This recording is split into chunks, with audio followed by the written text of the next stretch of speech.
હવે આપણે આપણો સંવાદ આપણો કાર્યક્રમ આગળ ચલાવીએ. સૌને અવાજ આવ્યો હશે? બિલકુલ બસ આવે છે. આવીએ ને. હા, તો આપણે આજે આદરણીય ભીન વણકર સર સાથે સંવાદ કરવાના છીએ અને તેઓ શ્રી આપણી વચ્ચે ઉપસ્થિત છે ત્યારે એમનું શબ્દોથી સ્વાગત પણ કરું છું અને એમના વિશે એમના પરિચય રૂપે થોડી વાત કરું અને પછી હું રોહિત સાહેબને વિનંતી કરીશ કે તેઓ એમની સાથે પ્રશ્નોત્તરી રૂપે સંવાદ શરૂ કરશે. પણ એ પહેલા હું થોડી એમની ભૂમિકા રૂપે એમના પરિચય રૂપે કેટલીક વાત કરું છું. તો વણકર સાહેબ, આપ સૌ જાણો છો એ રીતે ઘણા વર્ષથી દલિત સાહિત્ય સાથે કામ કરી રહ્યા છે. દલિત સાહિત્યનું એમનું પ્રદાન અમૂલ્ય છે. દલિત સાહિત્ય ક્ષેત્રે એમણે જે કામ કર્યું છે વિવિધ સ્વરૂપોમાં, સાહિત્યના વિવિધ ક્ષેત્રોમાં, એ ખૂબ જ મૂલ્યવાન છે અને આજે પણ કામ કરી રહ્યા છે. એવા ભીન વણકર સર આપણી વચ્ચે છે ત્યારે મને કહેતા આનંદ થાય છે કે એમના જે ગ્રંથો છે એમાં કાવ્યોનું પ્રમાણ, કાવ્ય સંગ્રહો, 4 કાવ્ય સંગ્રહો એમની પાસેથી આપણને મળ્યા છે. ઓવરબ્રિજ, અનુબંધ, યાદ, મૌનના મુકામ પર, એ કાવ્ય સંગ્રહોમાં એમની કવિતાઓ, એમણે જે અભિવ્યક્તિ કરી છે એને એ જે સંવેદનાઓ છે એમાં આપણે દલિત સંવેદના, દલિત સાહિત્યની ભૂમિકા આપણે જોઈ શકીએ છીએ. દલિત સાહિત્ય પ્રત્યેની પ્રતિબદ્ધતા આપણને જોવા મળે છે. મૌનના મુકામ પરમાંથી એક કાવ્ય જોઈએ. આજે ભલે અમે મૌનના મુકામ પર કારે મહાકાળના ગાન બનીને ગુંજીશું. આજે અમે આરંભીએ ઉધ્વે સૂર્યાયનની આનંદ યાત્રા. કાલે પહોંચીશું નિશ્ચય સૂર્યના મુકામ પર. એ રીતે ચાલને આ બધું ભાંગી તોડી ધરાશાયી કરી નાખીએ. કળળ ભૂસ અને નવો આવાસ રચીએ. નહીતર ભાવિ આપણને માફ નહીં કરે ક્યારે. આ રીતનું એમનું જે અભિવ્યક્તિ છે, આ એમની જે સંવેદના છે, કવિતામાં જે રીતે પ્રગટ થઈ છે, એમની પાસે જે આ કળા અને શક્તિ છે અભિવ્યક્તિની, એમના કાવ્યોમાં આપણે જોઈ શકીએ છીએ. અને એ કવિતાની એની અભિવ્યક્તિ જુદા જુદા કાવ્ય સંગ્રહો તો ખરા, પણ બીજા અનેક ગ્રંથોમાં, મેગેઝિનોમાં સતત પ્રગટતી રહી છે. દલિત કવિતા નામના એક જે સંપાદન સાહિત્ય અકાદમીનું છે, એમાં પ્રગટ થયેલી 2 કવિતાઓમાંની એક કવિતા આપણે જોઈએ. મને મળ્યું છે ઝાંઝવાનું જગત, ઝંઝાવાત અને થોડાક સ્વપ્નો. હું સતત શોધું છું જીવનનો કશોક પર્યાય. સ્વસું છું શ્વાસ ઉચ્છ્વાસ અતીતના મારા પોતાનાય. બોજથી બેવડવડી હાસ્યામાં અભાવગ્રસ્ત કણસી રહ્યો છું. હું આજે મારામાં અજન્મા છું, સંભવશે કદાચ આવતીકાલે. એ ભીન વણકર સાહેબની અભિવ્યક્તિ છે. એમની પાસેથી વિલોપન નામનો એક વાર્તા સંગ્રહ પણ આપણને મળ્યો છે. એમના વિવેચન ગ્રંથો પણ પ્રકાશિત થયા, જેમાં પ્રત્યાયન, અનુસંધાન, નવોન્મેષ એ એમના વિવેચન સંગ્રહો છે. દલિત સર્જકો વિશેનો એક પરિચય સંગ્રહ પણ એમણે તૈયાર કર્યો હતો. 31 સર્જકોનો પરિચય, જીવન કવન, એ ગ્રંથમાં છે. સંશોધન અને અભ્યાસ, સંશોધનાત્મક લેખ લખવામાં પણ વણકર સાહેબ ખૂબ જ સારું કામ કરે, ગહન અભ્યાસ કરે અને ઊંડાણપૂર્વક સંશોધન કરીને આપણી સામે મૂકે. એમના આર્ટિકલો આપણે વાંચીએ તો આપણને ખ્યાલ આવે કે કેટલો ગહન અભ્યાસ કરે છે, કેટલું લખે છે અને કેટલી ઊંડાણથી વાત કરે છે. એમણે દલિત સાહિત્ય વિશેનો જે અભ્યાસ દલિત સાહિત્ય નામના એક સંપાદન ગ્રંથમાં કર્યો છે, દલિત સાહિત્ય વિહંગાવલોકન, એમાં વિસ્તારથી દલિત સાહિત્યના બધા જ મુદ્દાઓને આવરી લઈને પૂર્વ પરંપરા, દલિત સાહિત્ય શબ્દની વ્યાખ્યા, દલિત સાહિત્યના પ્રેરક પરિબળો, દલિત સાહિત્યની વિભાવના અને દલિત સાહિત્યનો ઇતિહાસ, દલિત સાહિત્ય ક્ષેત્રે કામ કરતા સર્જકો, એની કૃતિઓ, એ બધાને યાદ કરીને ખૂબ જ અભ્યાસપૂર્ણ ગ્રંથ એમણે લખ્યો છે. એ એમનું સંશોધન, એ એમનું વિવેચન કાર્ય છે.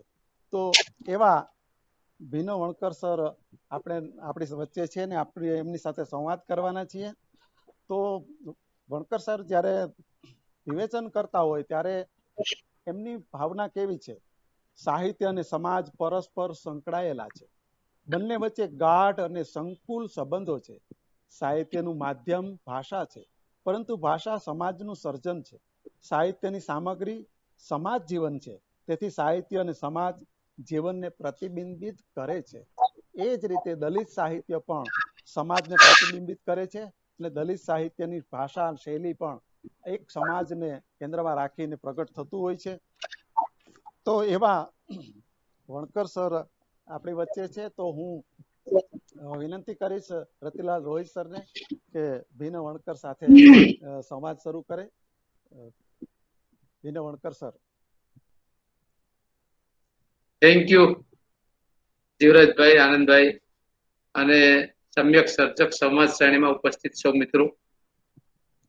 આપણી સાથે આજે ઘણા પ્રથમ પેઢીના દલિત સાહિત્યકારો જોડાયા છે, અને ખાસ આપણો ઉપક્રમ પણ એ જ છે કે આપણી જે ધીમે ધીમે ધીમે આગળ વધતી જાય છે, તો એમની સાથેના આપણા સંવાદ જો જીવંત હોય, જો આવનારી પેઢી પણ એની સાથે જોઈ શકે, માણી શકે, અને એમના જીવનથી માંડીને એમના સર્જનના અંત સુધી, કે જેમણે જ્યાં સુધી લખ્યું છે ત્યાં સુધીનો એમનો જે પ્રભાવ છે, એમની જે નિષ્ઠા છે, એમની જે પ્રતિબદ્ધતા છે સમાજ પ્રત્યેની, એ આવનારી પેઢીને એક આદર્શ રૂપે મળે, એમને એક નવી દ્રષ્ટિ મળે. આવનારો સમાજ આપણી આ જે પ્રબુદ્ધ પેઢી છે, જેમણે જીવનમાં અનેક સંઘર્ષો, કષ્ટો સહન કરીને લખ્યું છે, અને સામાજિક પરિવર્તન માટે લખ્યું છે, નહીં કે કોઈ ઇનામ અકરામની અપેક્ષાએ. એમણે જે સંઘર્ષો કર્યા છે એને આપણે આજના આધુનિક ટેકનોલોજીના માધ્યમથી લોકો સામે, જનતા સામે, સમાજ સામે જીવંતપણે લઈ જઈ શકીએ. અને એ જે પ્રશ્નો છે એ આપ્યા છે, એ ભવિષ્યમાં એ જો લખીને આપશે તો એના ગ્રંથો પણ કરીશું. પણ સૌથી આજની પેઢીને વધારે આકર્ષક લાગે તે છે કે એમની સાથેનો એક જીવંત સંવાદ છે, સાંભળીને એ એમને પોતાની વચ્ચે છે ને પોતાને કંઈક આપી રહ્યા છે એવો ભાવ થાય અને માણી શકે. એના માટેનો આ એક ઉપક્રમ છે. સમ્યક શબ્દ વિશેની વિશિષ્ટ સમજ, ખરેખર સમજ આનંદભાઈએ સારી રીતે આપણી સામે મૂકી આપી છે. અને આપણે બધા સૌ બાબા સાહેબની, બુદ્ધની વિચારધારા સાથે એટલા ઓતપ્રોત છે, સંકળાયેલા છે, જોડાયેલા છે, આત્મસાત કરેલી છે, એટલે આપણામાં એ પ્રતિબદ્ધતા જાણે અજાણે હંમેશા ટકી રહી છે. અને સતત આપણી આસપાસનું જે જગત છે, આપણે જે જીવે છે, એમાં સ્વાભાવિક છે કે મનુવાદે આપણી પર અસહ્ય પ્રહારો કર્યા છે, અને એ પ્રહારો ને આપણે ધીમે ધીમે ધીમે ઘા ભરતા ગયા છે. હજુ પણ એવા ઘા છે જે ભૂલી શકાય એવા નથી, અને આજે આપણા સાહિત્યકારો એને વાચા આપી રહ્યા છે. ત્યારે મને આજનું એક વિધાન ભૂતપૂર્વ સુપ્રીમ કોર્ટના જસ્ટિસ માર્કંડે કાજુનું યાદ આવે છે, જે આજે જ એમણે વાત કરી છે કે આ દેશને ક્રાંતિ સિવાય કોઈ ઉગારી શકે તેમ નથી. અને જે રીતે ધર્મનો અને બીજાનો જાતિવાદનો સહારો લઈને જે અનિષ્ટો આચરવામાં આવી રહ્યા છે, તો ક્રાંતિ સિવાય શક્ય નથી. અને આપણું સાહિત્ય ક્રાંતિનું છે. સમ્યક શબ્દ જ ક્રાંતિનો પર્યાય છે. આંબેડકરવાદ શબ્દ જ ક્રાંતિનો પર્યાય છે. જેમ માનવતાવાદની વાત કરીએ છીએ, માનવતાવાદ ક્રાંતિ વિના શક્ય નથી, પણ એ કેવી ક્રાંતિ છે? તો બુદ્ધે કીધું છે કે સમ્યક ક્રાંતિ છે. અને એ ક્રાંતિ એ લોહીના એક પણ ટીપાને વહેડા વિનાની ક્રાંતિ છે. એટલે આપણી પાસે ક્રાંતિનું સૌથી મોટું હથિયાર જે છે એ જ્ઞાન છે, અને જ્ઞાનના માધ્યમથી આપણે આપણા સમાજને આ દિશામાં દોરી જઈ શકીએ, લાવી શકીએ છીએ. અને એટલે જ લખાણ પોતાના વિચારોની શરૂઆત કરે છે, ત્યારે અચૂક એ સમાજને પરિવર્તનની દિશામાં લઈ જાય છે. માનો કે સમાજમાં પરિવર્તનની આશાએ નીકળેલો સર્જક વેચાઈ જાય અથવા તો એના તરફ ફંટાઈ જાય, ત્યારે એ સૌથી મોટું નુકસાન પોતાની વિચારધારાને સમાજને કરી રહ્યો છે. પણ એ વિશે આપણા વિવેચકોએ સમયે સમયે ધ્યાન દોર્યું છે. અને સ્વાભાવિક છે કે આટલા મોટા પ્રવાહની અંદર ક્યાંક કોઈ લપસી પડ્યું હોય તો એને ખેંચીને બહાર લાવવાની જવાબદારી પણ એ જ સર્જકોની છે, સમાજ પ્રત્યે પ્રતિબદ્ધ હોય.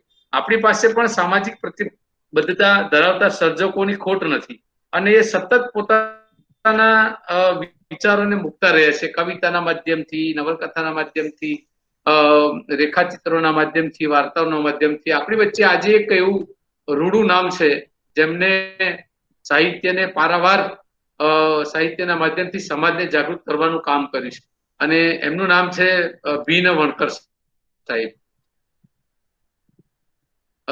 એમણે મરાઠી, ગુજરાતી, દલિત સાહિત્યની આખી માહિતી આપતો એક ગ્રંથ પણ લખ્યો છે, વિવેચનનો. એટલે સાહિત્યમાં એમનું જે બહુમૂલ્ય યોગદાન છે એને કોઈ નકારી શકે તેમ નથી. તો એમની સાથે આજે આપણે સંવાદ કરી રહ્યા છીએ. વણકર સાહેબ, આપનું હાર્દિક સ્વાગત છે. અને આપ જે ફર્યું છે કે આપણા જીવનની શરૂઆત બાળપણ અને ત્યાંથી માંડીને આપણે શિક્ષણ પૂરું કર્યું ત્યાં સુધીના જે એ સમયગાળાના જે પડકારો છે, જે સંઘર્ષો છે, એને અને એ સમય દરમિયાન આપણા પર સૌથી વધારે પ્રભાવ કોનો રહ્યો છે, અને આવનારી પેઢી પણ એ જાણશે તો ચોક્કસ એમને પ્રેરક ઉદાહરણ મળી રહેશે.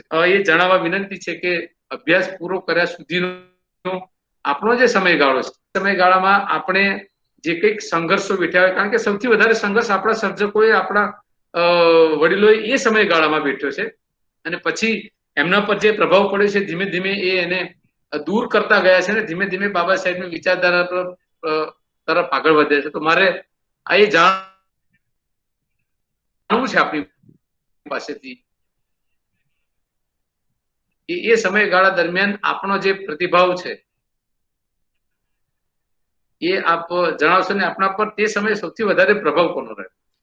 વિનય વણકર સાહેબ. વણકર સર, આપનું માઇક, ઓડિયો વિડિયો ખોલશો. અનમ્યુટ કરો.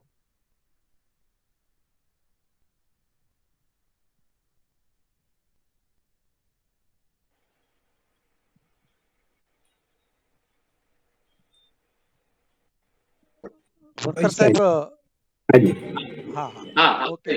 હા, રોહિત સાહેબ, આમ તો મારો જન્મ 1942 થયેલો, અને માતા અને પિતા મારી પહેલી 25મી જીવનની એમાં મેં ગુમાવેલા. એટલે એમનું જે વાત્સલ્ય હતું, એમનું સુખ હતું, એ મેં ગુમાવી દીધેલું પહેલી 25. એટલે પહેલા 7 વર્ષમાં પિતા ગયા અને 25 વર્ષમાં માતા ગયા. એટલે પિતા આમ તો મારા દાદા વણકર એટલે વણાટ કામ કરતા હતા. ઘરમાં 3 સાળ હતી, અને બાપુજી પણ આ જેમને અમે ભા કહેતા, એ આ ભા પણ વણતા હતા. પણ દાદાને મર્યા પછી તેઓ અમદાવાદ ગયા અને મિલ મજૂર બન્યા. આ મિલ મજૂર બન્યા પછી તેઓ બાબા સાહેબની ચળવળમાં કેવી રીતે જોડાણા એ હું નથી જાણતો, કારણ કે મારો જન્મ થયો ત્યારે એટલે 1942માં બાબા સાહેબે શિડ્યુલ કાસ્ટ ફેડરેશનની સ્થાપના કરી, અને એ ગુજરાત પ્રદેશના 125 જે પ્રતિનિધિઓનું લિસ્ટ એમણે આપેલું છે, તેમાં મારા બાપાનું નામ એટલે મારા ભાનું નામ 99માં ક્રમે છે. એટલે હું એ સમયે એવું સમજુ છું કે મારા આ ભા એ આંબેડકરની કર્મશીલ અને બાબા સાહેબના અનુયાયી હતા. એનું મને અનહદ ગૌરવ હોય. પણ આ મિલ છોડીને ફરીથી વતનમાં આવ્યા અને ભાગ્યા ખેડૂત બન્યા. હું તો માત્ર 7 વર્ષનો હતો. તેમના ગાડામાં બેસીને ખેતરમાં જતો, માની આંગળીઓ પકડીને લહેરાતા ખેતર જોયા, ચણાવેલ ખેતરમાં એક ઝરમરીયો કૂવો હતો, પીંપળાનું જે પવન હતું, એ બધું માણી, પ્રકૃતિ માણી મેં તો. પણ મારા બાપુજીનું એટલે મારા ભાનું જે આ સ્મરણ અને એમની હિંમત હતી, એ સીધી મારા ઉપર મને વારસામાં મળી એમ હું માની લઉં છું. મજબૂત હતા કે એ દાંતરડું સતત સંભાળી રાખે, મુશ્કેલ કામ આવે ત્યારે એમ કે દાંતરડું ક્યાં છે. અને પરિણામે મારા ઉપર જે અસર થઈ એ મા અને ભા ઉપરની રહી.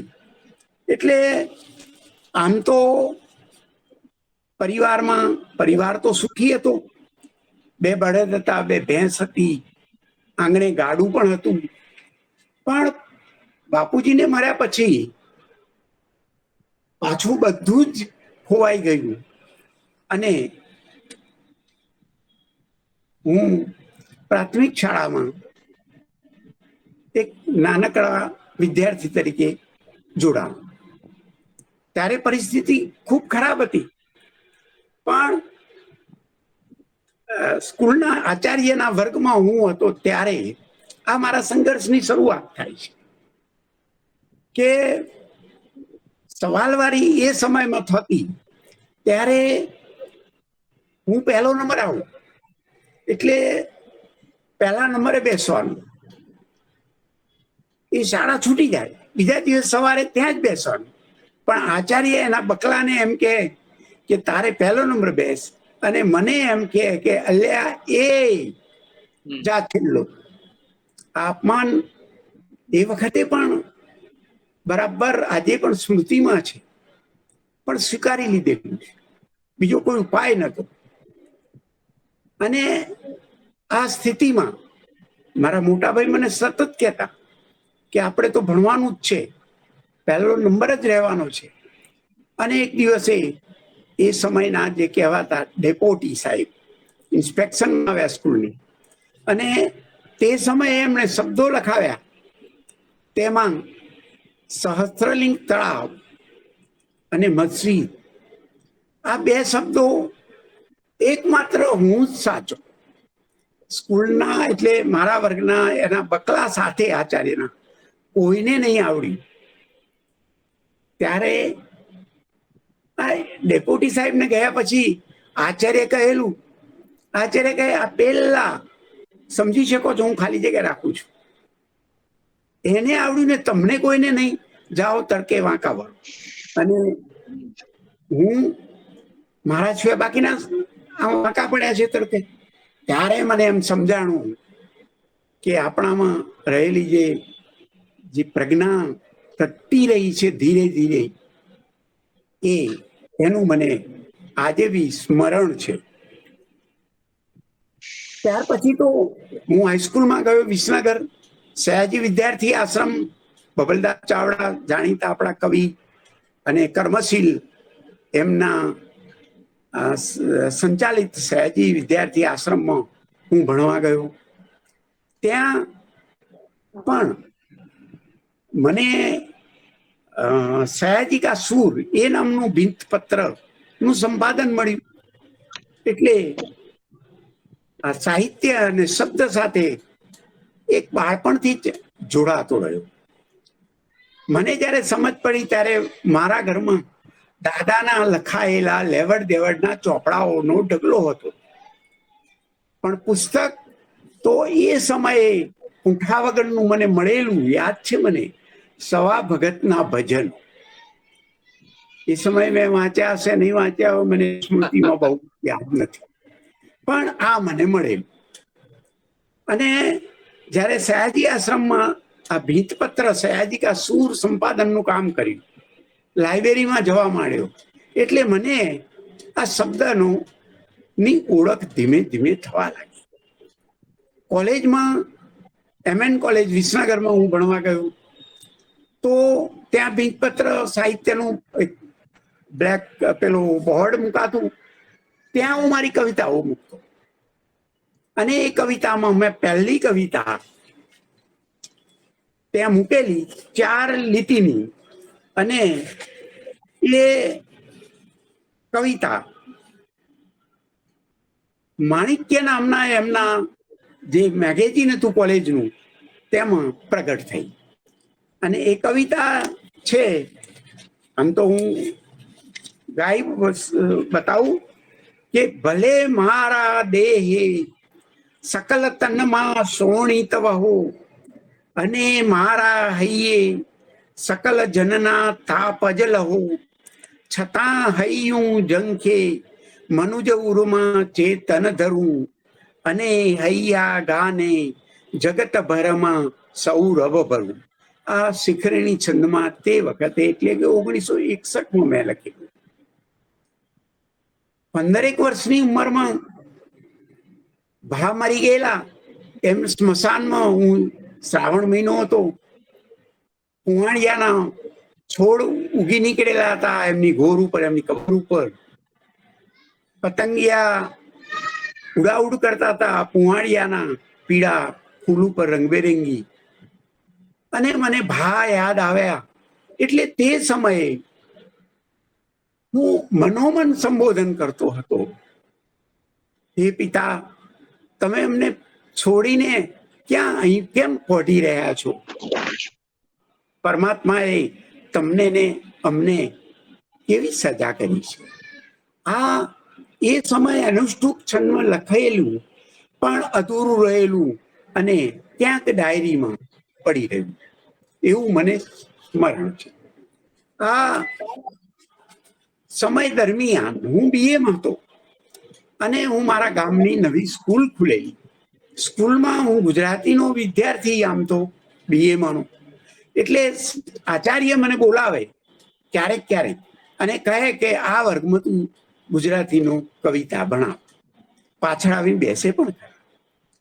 મેં કવિતા કાઢી, પુસ્તક લીધું, ડસ્ટર લીધું, ચોક લીધો, વર્ગમાં જતો તો ત્યારે બીજા શિક્ષકે કહ્યું કે ક્યાં મોકલો છો? તો કે 8મા ધોરણમાં. તો 8મું ધોરણ તો એક મંદિરના વર્ગમાં બેસતું હતું, મંદિરના ઓરડામાં. એટલે પેલા શિક્ષકે કહ્યું કે ના ના, એમને ત્યાં રહેવા દો, બીજે મોકલો. મેં કહ્યું કે કેમ? તો કે મંદિરનો ઓરડો છે, એવી શરત સાથે કે ત્યાં દલિતને પ્રવેશવા નહીં દેવો. મને તો ધ્રુજારી છૂટી અને મેં સામે પરબ સામે જોયું તો આપણા જ બાળકો રિસેસમાં અધર હાથે પાણી પીતા હતા. એટલે હું તરત પાછો વળ્યો અને આચાર્યની કેબિનમાં જઈને, એમની ઓફિસમાં જઈને આ ડસ્ટર, ચોક અને ચોપડી મૂકી દીધી. મેં કહ્યું કે આ ચલાવી ના લેવાય સાહેબ, અને હું હવે આ સ્કૂલમાં પણ નહીં આવું. એમણે કહ્યું કે ગામડું છે, આવું બધું સ્વીકારવું પડશે. અને મેં ત્યારે કહ્યું કે હવે હું તમારી સામે છું, હું કાલથી આંદોલન ચલાવીશ. મેં આ હાઈસ્કૂલમાં ચાલતા ભેદાભેદ વિશે આંદોલન જગવી. વાત એક છોકરીઓ, બાળકો એકઠા કર્યા. અને જ્યારે આ બધું આંદોલન ચાલુ થયું તો કેટલાક રૂઢિવાદીઓ અને સ્કૂલના આચાર્ય સહિત જે કહેવાતા ઉપલા વર્ગના રૂઢિચુસ્તોએ રાત્રે ઢોલ વગાડીને ગામ એકઠું કર્યું. એટલે એમનું ગામ એટલે એ લોકો, અને વાસનો બહિષ્કાર કર્યો. મને મારવાનું પણ એક જાતનું પ્રવૃત્તિ ચાલી, હુમલો કરવાનો પણ આયોજન ઘડાયું. પણ વાસ મજબૂત હતો. મારા કાકા મંગા કાકા અને જીવાભા એટલે જીવા ભગત, એ લોકો કહે કે આપણે છીએ ત્યાં સુધી વાસ ઉપર કોઈ હુમલો નહીં કરી શકે, ગભરાવાનું નથી.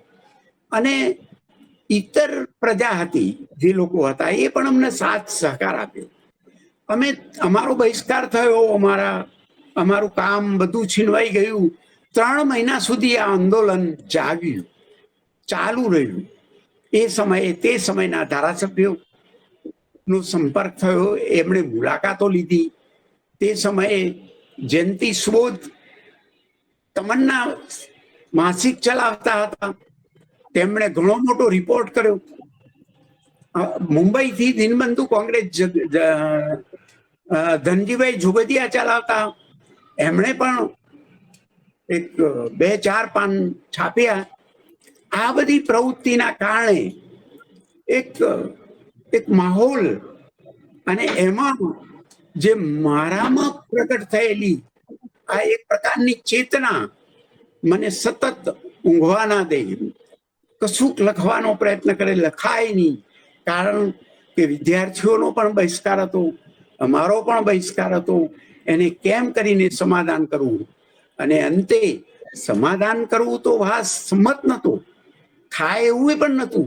પણ શાળાના આચાર્ય અને શાળાના લોકોએ, ગામ લોકોએ આ ભેદાભેદની પ્રવૃત્તિ, આખું સંચાલન સુધાર્યું અને એક સારો રસ્તો નીકળ્યો. આ મારા જીવનની એક સામાજિક પ્રવૃત્તિ ગણો.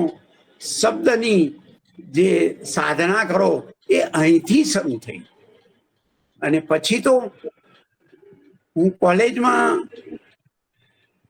BA ઓનર્સ એ સમયનો થયો. પણ આ લોકો સાથે દલિત સમાજના થતા અન્યાયો સામે લડવા માટે વકીલાતની જરૂર છે એવું એક મગજમાં એક આવી ગયેલું, અને હું અમદાવાદ જઈને LLB કરવા જોઈન થયો. પણ આર્થિક સ્થિતિ તો નબળી હતી જ, એટલે એ વખતે જિલ્લા પંચાયત અમદાવાદ સ્થિત મને નોકરી પણ મળી ગઈ. એટલે પરિણામ એવું બન્યું કે હું LLM સુધી, પ્રિન્સિપલ એ સમયના વિદ્વાન ગિરીશભાઈ પટેલ સાહેબના હાથ નીચે હું LLM સુધી ભણ્યો. LLM પાસ નથી કરી, પણ ભણ્યો. અને ઇન્ડિયન કોન્સ્ટિટ્યુશન, જ્યુરિસ્પ્રુડન્સ, ઇન્ટરનેશનલ લો આ મારા રસના વિષયો હતા. ત્યાર પછી હું યુનિવર્સિટીમાં નહીં, પણ નડિયાદ 1 વર્ષ શનિ રવિમાં MA કરવા ગયો. 1 વર્ષ કર્યા પછી ગુજરાત યુનિવર્સિટીમાં રાત્રિ ક્લાસમાં ગયો. આ બધું ચાલતું હતું ત્યારે હું ઝુલાસણ કલોલ કડી તાલુકાના ઝુલાસણ ગામમાં પત્ની શિક્ષિકા હતા, એટલે ત્યાં રહેવા ગયો. એટલે સવારે વહેલા ઉઠીને ગાડીમાં અમદાવાદ આવવું, અમદાવાદ લાલ દરવાજા નોકરી કરવી, નોકરી કરીને 6 વાગે છૂટીને યુનિવર્સિટી જવું, યુનિવર્સિટીમાં મોડો જવું, એટલે કરીને વિનંતી કરીને હાજરી પુરાવું સાહેબો પાસે. રાત્રે 9, 9:30 છૂટીને ફરીથી કાળુપુર રેલવે સ્ટેશન આવું, સ્ટેશને ગાડીમાં બેસીને રાત્રે 12 વાગે પહોંચવું, અને સવારે 7 વાગે ફરીથી પાછો અમદાવાદ. આ સમય મારો સતત ચાલતો હતો. ત્યારે દીનબંધુ કોંગ્રેસ ધનજીભાઈ જોબડિયા આવ્યા, અને એમણે મને દીનબંધુ કોંગ્રેસ ગુજરાત પ્રદેશના કન્વીનર બનાવ્યા. આ પરિણામે હું આ સામાજિક પ્રવૃત્તિમાં પણ જોડાઈ ગયો, અને આ પ્રવૃત્તિ કરતા કરતા સામાજિક પ્રવૃત્તિ ખરી, સાહિત્યની પ્રવૃત્તિ ખરી, અને લો કોલેજમાં ફરીથી ત્યાંના મેગેઝિનમાં મારી કવિતાઓ છપાણી. આ બધું ચાલતું હતું સતત. હા રોહિત સાહેબ, આપણે આગળ કંઈક પૂછવાનું? સરસ. યસ ખૂબ ખરેખર આપનો આ જે જીવન સંઘર્ષ છે, અને આપે જે સ્કૂલમાં ક્લાસ લેવા બાબતે જે પ્રતિકાર કર્યો, એની પાછળ આપના પિતાશ્રીનું બહુમૂલ્ય યોગદાન એ છે કે બાબા સાહેબની ચળવળમાં જોડાયા હતા. એટલે મૂળ તો આપણને એ વિચારો ગળથુથીમાંથી મળ્યા છે. એટલે ખરેખર એ એક બહુ મોટી સિદ્ધિ છે કે આપણા વડીલ, આપણા પિતાજી જ્યારે આવી ચળવળમાં જોડાયા હોય તો બાળકોની અંદર પણ એ પ્રકારના વિચારો પ્રગટે, અને એ રીતે આપણે શરૂઆતથી જ સંઘર્ષની દિશા પસંદ કરી. એટલે એક તો એક બહુ મોટું સરાહનીય કામ છે, સમાજ માટે પ્રેરક છે, અને આવનારી પેઢીમાં પણ એ હંમેશા પ્રેરણા આપશે, એમાં કોઈ બેમત નથી. ખૂબ સરસ રીતે આપણા અનુભવ આપે મૂક્યા. મારે જાણવું છે કે આપણે દલિત સાહિત્યમાં વિધિવત, જેમ કે આપણે કહીએ છીએ કે 8મા દાયકાની શરૂઆતમાં આપણું દલિત સાહિત્ય શરૂઆત થઈ, દલિત પેન્થરના પ્રભાવથી આપણા સાહિત્યકારો સરસતા થયા, વિચારધારાથી પ્રેરિત થઈને લખતા થયા.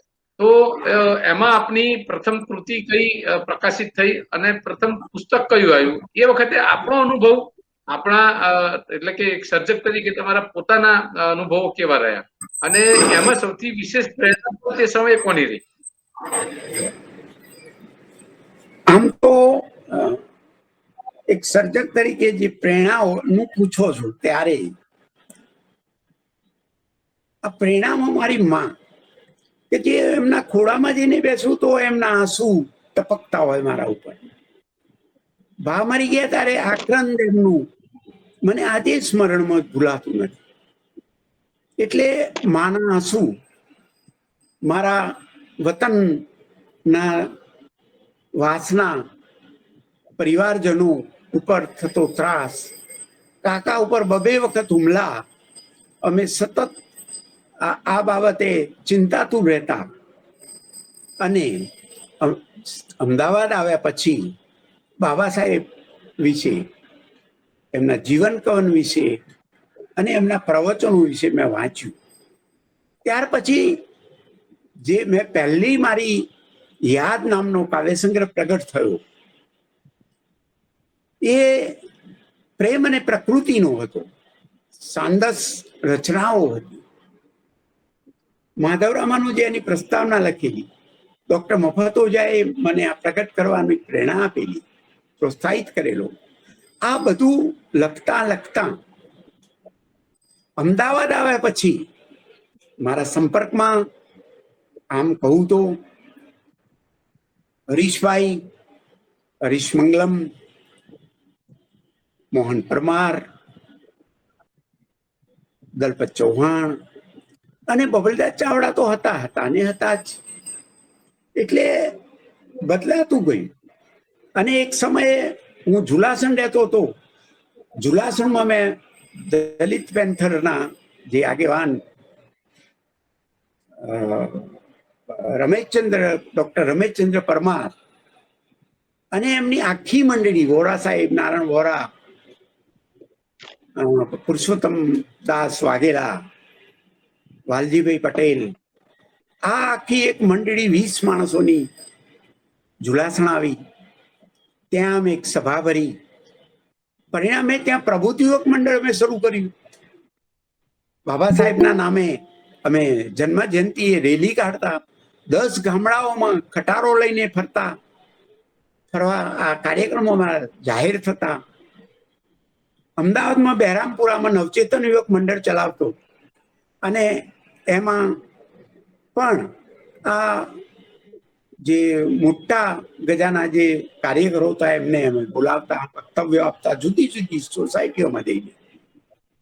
તો વિસનગરમાં પણ એક મંડળ ચાલતું ને એમાં હું કામ કરતો. વતનમાં પણ એક વિદ્યાર્થીઓ અને શિક્ષકોનું એક મંડળ ચલાવ્યું. ઝુલાસણમાં તો પ્રબુદ્ધ યુવક મંડળ ચાલુ થયું. આમ હું સતત પ્રવૃત્તિમાં રહ્યો.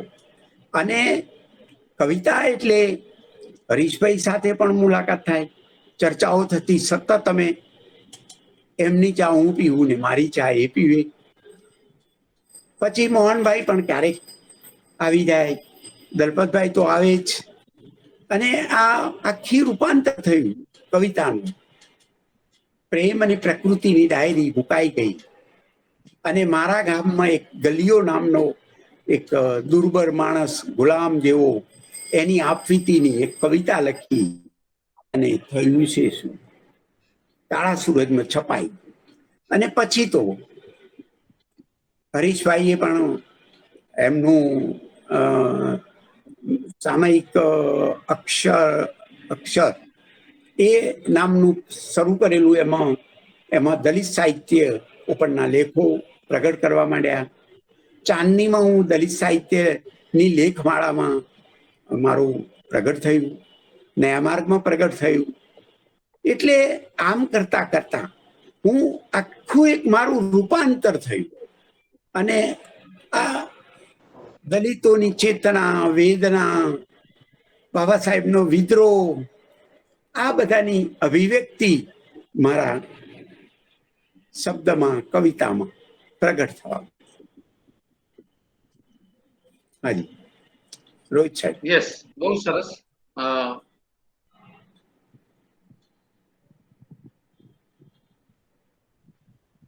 એટલે પ્રતિબદ્ધતા છે એનું એક માધ્યમ કવિતા બની અને કવિતાના માધ્યમથી આપે પોતાની સમાજની જે પરિસ્થિતિ છે એ જોઈ જાણી અને અનુભવી આગળ પણ લખે છે ત્યારે એમને એક ચોક્કસ સાહિત્ય સ્વરૂપ પ્રત્યે એક જેમ કે લગાવ હોય, એક જાતનો અપાર સ્નેહ હોય છે. આપણે જેમ મા પ્રત્યે વધારે હંમેશા લાગણીશીલ રહીએ છીએ તેમ સાહિત્ય સર્જક પણ કોઈ ચોક્કસ સ્વરૂપ પ્રત્યે વધારે ઉદાર હોય છે અથવા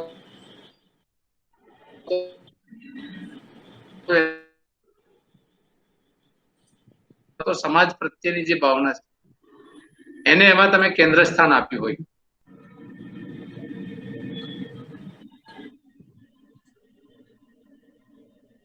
સંભળાતું નથી રોહિત સાહેબ. રોહિત સાહેબ અવાજ કપાઈ ગયો, અવાજ કપાય છે. હા, અવાજ આવે છે?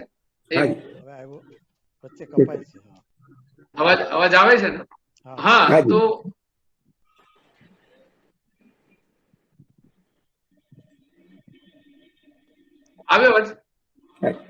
આવે છે પણ વચ્ચે કપાય પણ છે. હા, નેટવર્ક પ્રોબ્લેમ છે. તો વડકર સાહેબ આપ વાત કરો, એમને અવાજ ન આવે તો પણ હું આપને કહું કે આપનું પ્રિય સાહિત્ય સ્વરૂપ અને એ તરફ આપનું કેવું કામ અને કેવું વલણ રહ્યું, કયા કયા સ્વરૂપોમાં આપે કામ કર્યું અને આપણે અત્યાર સુધીમાં કેટલા પુસ્તકો પ્રકાશિત થયા એની વાત વિસ્તારથી કરો ને સર. આમ તો દરેકને જેમ બને છે એમ કવિતા થી પ્રારંભ થયેલું અને આ કવિતા નું સ્વરૂપ એનું વિભાવના બદલાણી અને સમાજ પ્રત્યે ગઈ. એટલે કવિતા નું સાહિત્ય સ્વરૂપ તો હું લખતો જ હતો, પણ મારા વાસમાં એક યુવાન સળગીને બળી મર્યો અને એનું નિમિત્ત હતું ગામનો લોકો.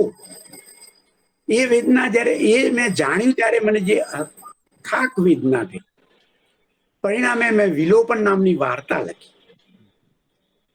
અને આ વાર્તા એ ચાંદનીમાં તે સમયે કદાચ 1985-86 ના સમયમાં દલિત સાહિત્ય વિશેષાંક, વાર્તા વિશેષાંક પ્રગટ થયેલો, તેમાં પ્રગટ થઈ. એટલે વાર્તા પણ શરૂ થઈ લખવાની અને તે સમયે જનસત્તાના રવિ પૂર્તિમાં મારી વાર્તાઓ છપાવા માંડી. એટલે કવિતા તો છપાતી જ હતી, નયા માર્ગ હોય, દિશા હોય અને જુદા જુદા મુંબઈથી માંડીને ગુજરાતભરના સામયિકો, લગભગ મેં 43 જેટલા સામયિકોમાં મારી એ સમયે કવિતાઓ છપાવા લાગી. અને બીજી તરફ નયા માર્ગ હોય, રવિ પૂર્તિ જનસત્તાની હોય, એમાં વાર્તાઓ છપાવા માંડી. એટલે સાહિત્ય સ્વરૂપમાં કવિતા પછી બીજા તબક્કામાં વાર્તા ચાલુ થઈ. પણ ચાંદનીમાં દલિત સાહિત્ય શા માટે એ નામની એક લેખમાળા ચાલુ થઈ અને એમાં મેં જે લેખ લખ્યો, દલિત સાહિત્ય અનિવાર્ય છે, અને એને એક ઇનામી એ લેખ ગણાયો. ત્યાર પછી તો હરીશભાઈના અક્ષય નામના મેગેઝિનમાં હરીશભાઈ અને ડોક્ટર મોહન પરમારનો અક્ષય સામયિક હતું, એમાં લેખમાળા દલિત સાહિત્ય ઉપર છપાણી. નયા માર્ગમાં કવિતાના સ્વાદ, દિશામાં પણ તે રીતે થવા માંડ્યું. એટલે આ વિવેચનમાં પણ પ્રવેશ્યું. આમ જુદા જુદા તબક્કે મારું પહેલું કવિતા, પછી વાર્તા અને વિવેચન. પણ આ સાહિત્ય સ્વરૂપોમાં કયું વિશેષ રુચિકર છે એ તો કહેવું મુશ્કેલ છે, કારણ કે ત્રણેય સાહિત્ય સ્વરૂપમાં રુચિ રહેલી છે. ગમી જાય, મેગેઝીનો વાંચું તો કવિતા નજર કરી લઉં, કોઈક વાર્તા પણ વાંચી લઉં અને વિવેચન પણ વાંચી લઉં. એટલે આ ત્રણ મારા જે રસના વિષયો હતા. પણ તદ ઉપરાંત હું મારા પુસ્તકોની યાદી પછી કહું છું. તદ ઉપરાંત મારું જે પુસ્તક પ્રત્યાયન પ્રગટ થયું એ લગભગ 1994 અને આ પ્રત્યાયન વિવેચન સંગ્રહ ગુજરાત યુનિવર્સિટીના 96-97 વર્ષમાં સંદર્ભ પુસ્તક તરીકે સ્વીકૃત થયું. ત્યારે મને થયું કે આપણે વિવેચનમાં ક્યાંક ચાલીએ છીએ. અને એ જ સમયે ધીરે ધીરે મારી કવિતાઓ તો પ્રગટ થતી જ હતી. એટલે 2001માં ઓવરબ્રિજ નામનો કાવ્ય સંગ્રહ પ્રગટ થયો. એટલે આમ અને વાર્તા સંગ્રહ વિલોપન એ 2001માં પ્રગટ થયો. આ વિલોપન વાર્તા સંગ્રહ મારા સ્વાનુભવ ના જીવનના કેટલાક અંશો આપોઆપ અંદર પ્રગટ થતા રહ્યા છે, આલેખાયા છે. આમ મારા ત્રણેય સાહિત્ય સ્વરૂપો ઉપરાંત મેં દલિત સાહિત્યકારોના રણદીપ નામનું પુસ્તક પ્રગટ કર્યું. એમાં દલિત સાહિત્યકારોના એમના વિશેષ વ્યક્તિત્વના આલેખન કર્યું છે. તો બીજી બાજુ મેં આ રણદીપના રેખાચિત્રો ઉપરાંત સંત ચરિત્રો અનહદ નામનું જે પુસ્તક પ્રગટ કર્યું, તેમાં સંત તિરુવલ્લુવર દક્ષિણના જે 5મા વેદના ઋષિ ગણાય છે, આવા એક તિરુવલ્લુવર સંત તિરુવલ્લુવર એમનું પુસ્તક કુરલ, એને મને ખૂબ આકર્ષિત. કુરલ, આ કુરલ એટલે હાજી, એટલે આ સંત તિરુવલ્લુવર, કબીર, મહાત્મા કબીર અને સંત રોહિદાસ, આ ત્રણનું આ અનહદમાં સંચરિત્રના પ્રયત્ન કર્યા. અનુચ્છેદ નામનો મારો જે સામાજિક લેખોનો કે એ તે સમયે હું જ્યારે હાઈસ્કૂલમાં ભણતો હતો ત્યારે મેં દિનબંધુમાં જે સમાજ ઉપરના મારા ચિંતનાત્મક લેખો ત્યાર પછી લખાતા રહ્યા, એ લેખો નો પણ એક અનુચ્છેદ નામે એક ગ્રંથ પ્રગટ કર્યો છે. એ લગભગ 2004માં પ્રગટ થયું.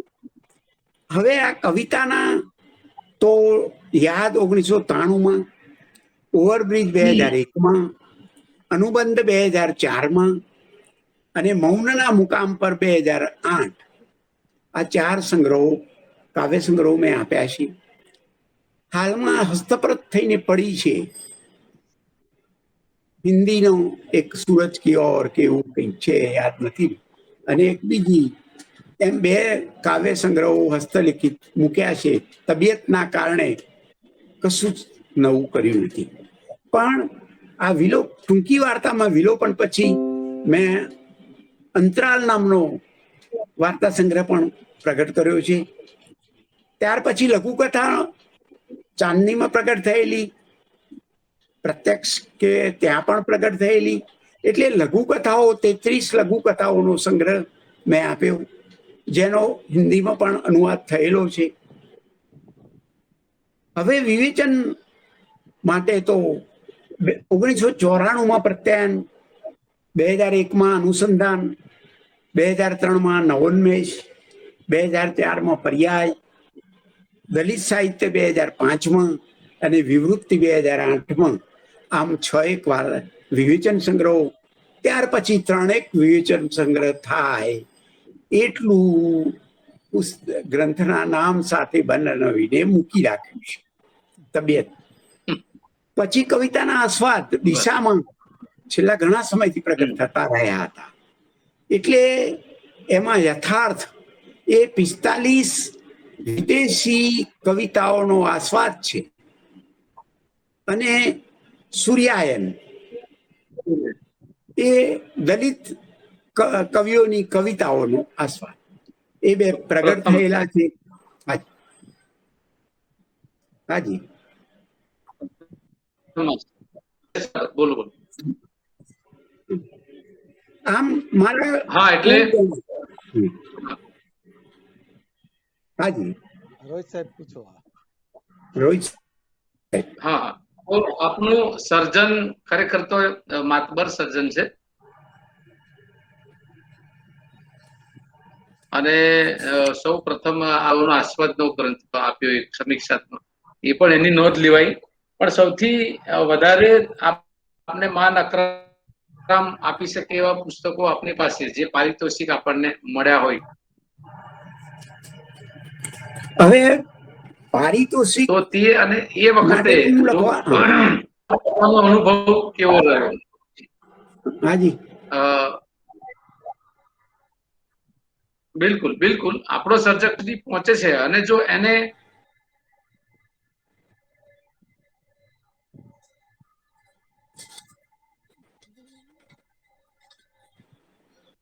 એ રીતે પહોંચવામાં આવે તો જો સર્જક પાસે એવી જો ભાવના જ્યારે એની પાસે જગત કઈ દિશામાં વિચારતું હોય છે, અવાજ આવે છે ને, તો આપણા એ પારિતોષિક સાથેનો આપણો માનસિક અનુભવ કેવો રહ્યો? કપાતું સંભળાવવું છે, પણ મેં એવી કોઈ મોટી અપેક્ષા ક્યારેય રાખેલી નહીં કે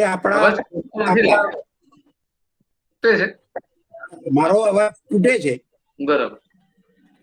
હા, તો એવી કોઈ અપેક્ષા નહીં, માત્ર ને માત્ર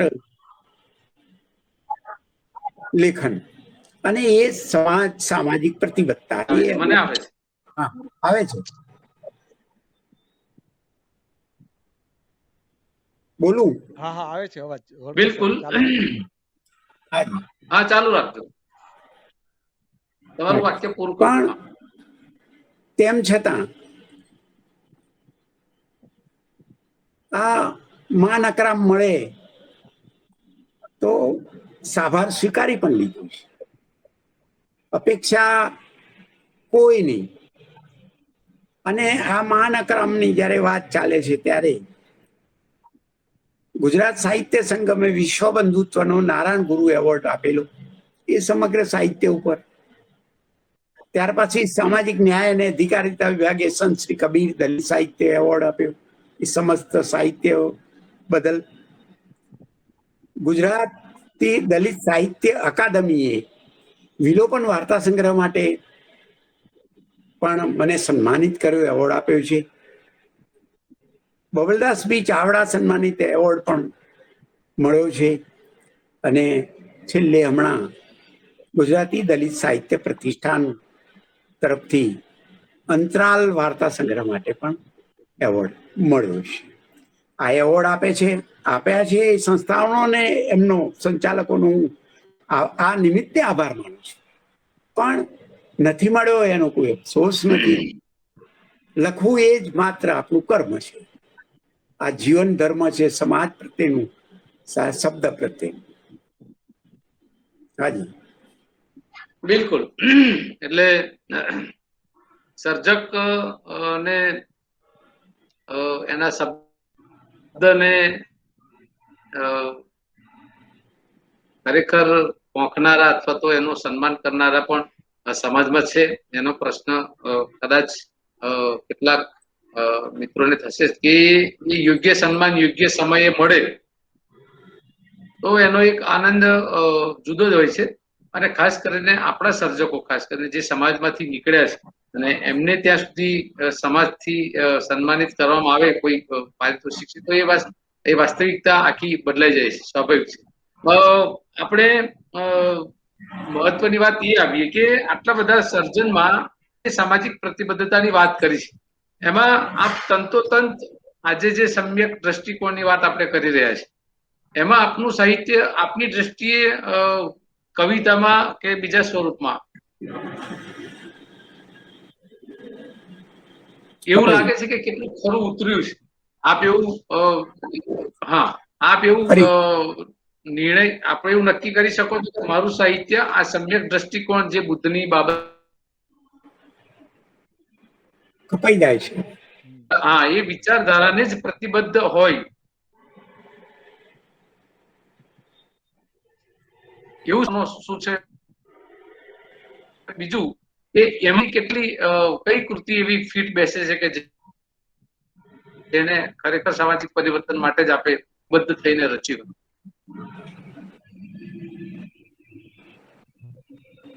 હાજી, ઓવરબ્રિજ મારો કાવ્ય સંગ્રહ છે. એ બિલકુલ મેં સામાજિક પ્રતિબદ્ધતા ને ધારણ કરીને જ લખેલું છે. અને એવું જ આ વિલોપન વાર્તા સંગ્રહ પણ દલિત સમાજમાં બનેલી ઘટનાઓનું વિવરણ છે. એટલે હું તો એવું સમજુ છું, પણ આ શબ્દ ભેટ જે હોય, દલિત સર્જકો પોતાના સમાજને પ્રતિબદ્ધ બનીને લખે છે. બાબા સાહેબ પ્રત્યે આસ્થા રાખીને લખે છે. એ જ બહુ મોટું અમારે માટે આનંદનો વિષય છે.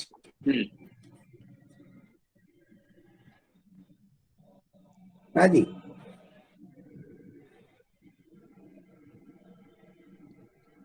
હેલો રોહિત સાહેબ, અવાજ આવે છે? નથી આવતો. એમનો અવાજ નથી આવતો. નેટવર્કના પ્રોબ્લેમ છે થોડો. તો વડકર સાહેબ, હું પણ આગળ ચલાવું આપની વાત.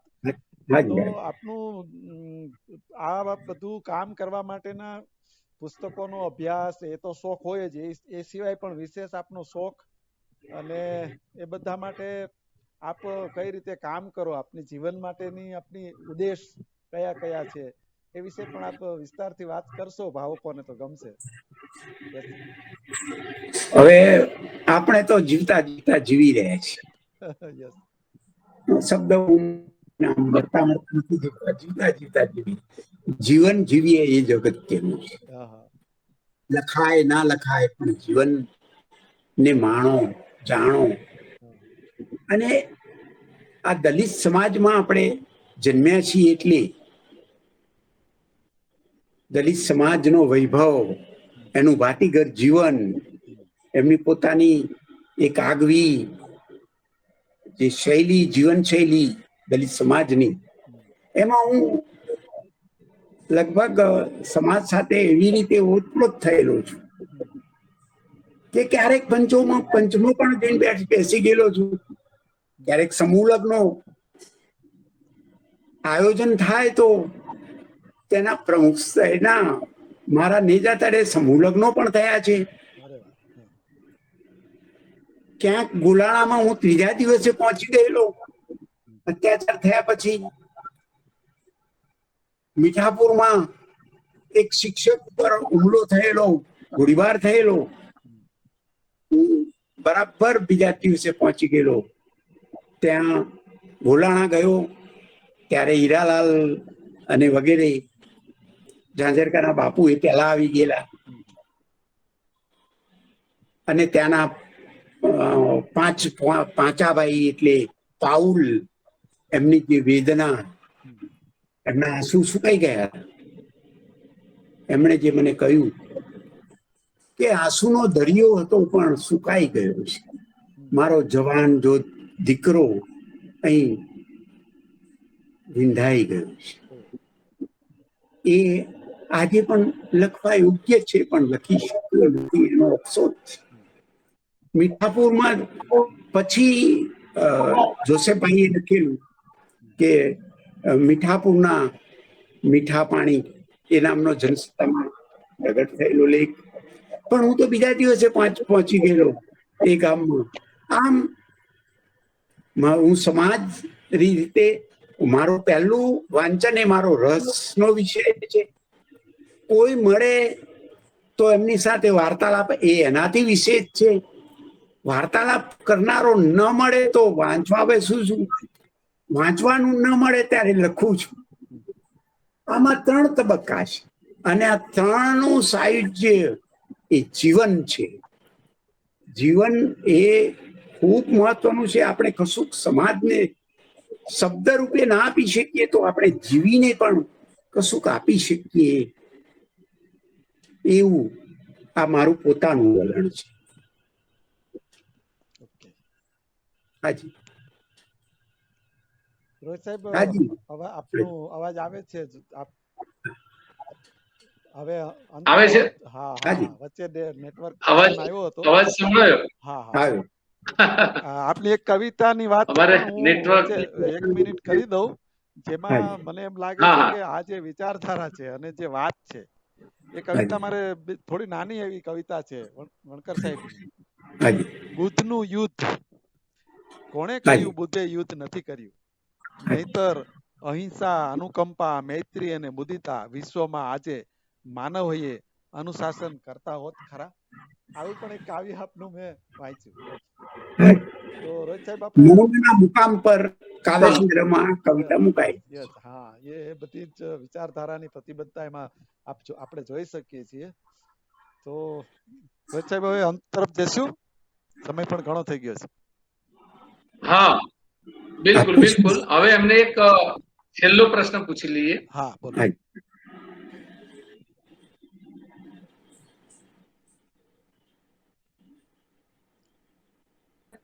નથી આવતો.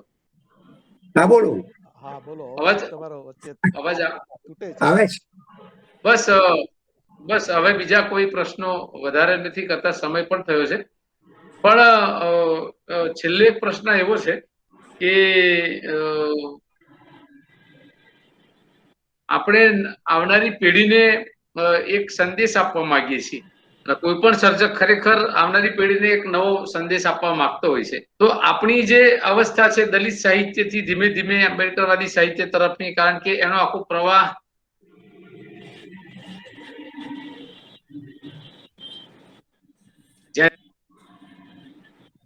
આબોહવા સર્જાઈ ચૂકી છે.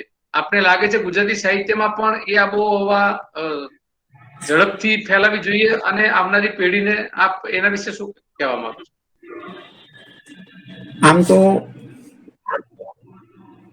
હું કોઈ એવો મોટો લેખક નથી કે આવનારી પેઢીને હું કશો સંદેશો આપી શકું, પણ આખરે તો આપણા જે સર્વના જે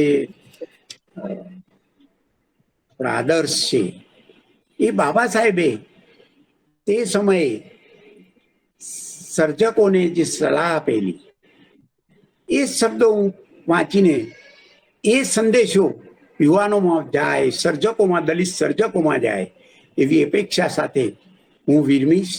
એ વાંચું છું બાબા સાહેબનો સંદેશો.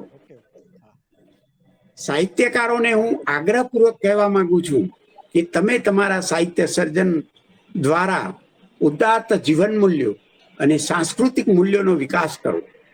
તમારા વિચારો સંકુચિત કે સીમિત ન રાખતા તેમને ઉદાર અને વિશાળ બનાવો. તમારી વાણીને 4 દિવાલોમાંથી મુક્ત કરો. તમારી કલમનો પ્રકાશ તમારા જ આંગણામાં મર્યાદિત ન રાખતા ગામે ગામના ગહન અંધારા દૂર કરવા ચોમેર ફેલાવો. તમારે ભૂલવું ન જોઈએ કે આપણા દેશમાં ઉપેક્ષિતોનું, દલિતોનું અને દીન દુખિયારાઓનું એક અલગ વિશ્વ છે. તેમનું દુઃખ, તેમની વ્યથા સમજો અને સાહિત્ય દ્વારા તેમનું જીવન ઉન્નત બનાવવા તમે તમારી સર્જન શક્તિ સમર્પિત કરો. ખરી માનવતા એમાં જ છે. આજ યુવાનો એ અને દલિત સર્જકોએ અનુસરવાની છે. એ એમનો સંદેશો હું આપ સૌ શ્રોતાજનોને સંભળાવી રહ્યો છું. અંત કરવાનું છે.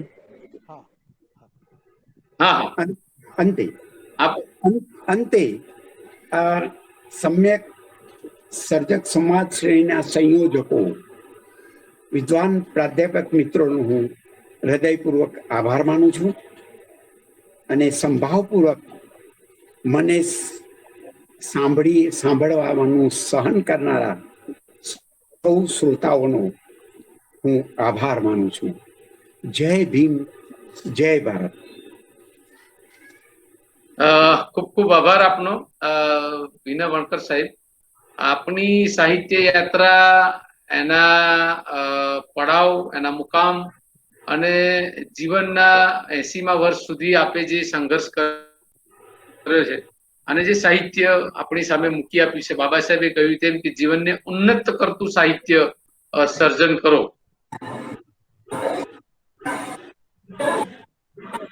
આપે અલગ પ્રતિષ્ઠાન જેવી સંસ્થામાં પણ આપ જોડાયા. તો એક આપે જીવનમાં નવી રેખા ચીંધી આપી છે કે પ્રતિબદ્ધતા સાથે જ સાહિત્ય સર્જાય તો દલિત સાહિત્ય છે એ માનવતાનું સાહિત્ય છે અને એમાં પ્રતિબદ્ધતા કેન્દ્ર સ્થાને છે. આપણે સૌ એવું માનીએ છીએ કે સમાજમાં પ્રતિબદ્ધતા સિવાય ક્યારે પણ એનું મૂલ્ય નથી. એક વાત આપની સામે હું મુકતા મને ગૌરવ પણ થાય છે અને એક પ્રકારે દુઃખ પણ થાય છે કે ગેલ આમ્બેટ, આપણે સૌ જાણીએ છીએ કે એમનું ગઈકાલે જ અવસાન થયું 81 વર્ષે. અને અમેરિકાથી આવેલી એક છોકરી જ્યારે ફૂલે આંબેડકરી વિચારધારાનો અભ્યાસ કરે છે, મહાત્મા ફૂલેનો અભ્યાસ કરે છે, ત્યારે એને એવું સમજાય છે કે ખરેખર માનવતા માટે સંઘર્ષ કરનારા આટલા મહાન વિચારકો અહીંયા આગળ પેદા થયા છે અને મારું પોતાનું જીવન આ સમાજના ઉદ્ધાર માટે સમર્પિત થવું જોઈએ.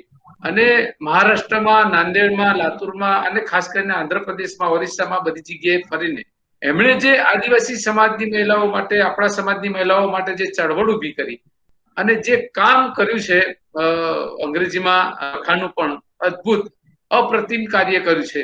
આપણા દલિત સર્જકોએ પણ એમાંથી શીખવું જોઈએ કે સામાજિક પ્રતિબદ્ધતા રહીને કામ કરવા માટે કેટલી ગહન મહાન સંઘર્ષ કરવો પડે છે. અને અમેરિકાની એક દીકરીએ ભારતમાં આવીને, ખાસ કરીને મહારાષ્ટ્રમાં આવીને બહુ મોટું કામ કર્યું છે. આપણે કેટલાક પ્રશ્નો લઈએ, એક બે પ્રશ્નો. આપણે ગેલ આંબેટને 2 મિનિટનું મૌન પાડીશું અને પછી આપણે છૂટા પડીશું. એટલે આપણા મિત્રોમાંથી પણ કોઈને જો 2 પ્રશ્નો કરવા હોય વિનય વણકર સાહેબને, તો જે કરી શકે છે. એમને પ્રશ્નો માટે આવકારીએ.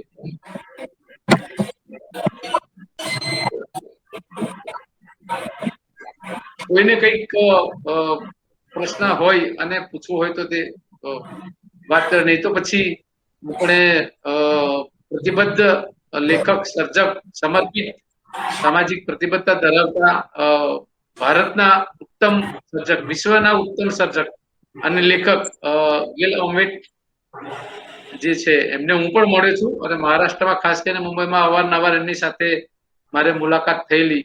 ખૂબ આવી પ્રતિભા આપણા સમાજમાં વિકસવી એ મને લાગે છે કે દુર્લભ છે અને આપણે એમને 2 મિનિટ માટે, આપણા સૌ વિદ્વાન સર્જકો ઉપસ્થિત છે, તો 2 મિનિટ માટે આપણે એમને મૌન પાડીને ભાવપૂર્ણ શ્રદ્ધાંજલિ આપી શકીએ. આપણે ભેગા તો થઈ નથી શકતા, પણ આ નિમિત્તે એમને આપી શકીએ. તો 2 મિનિટનું મૌન આપણે રાખીએ છીએ.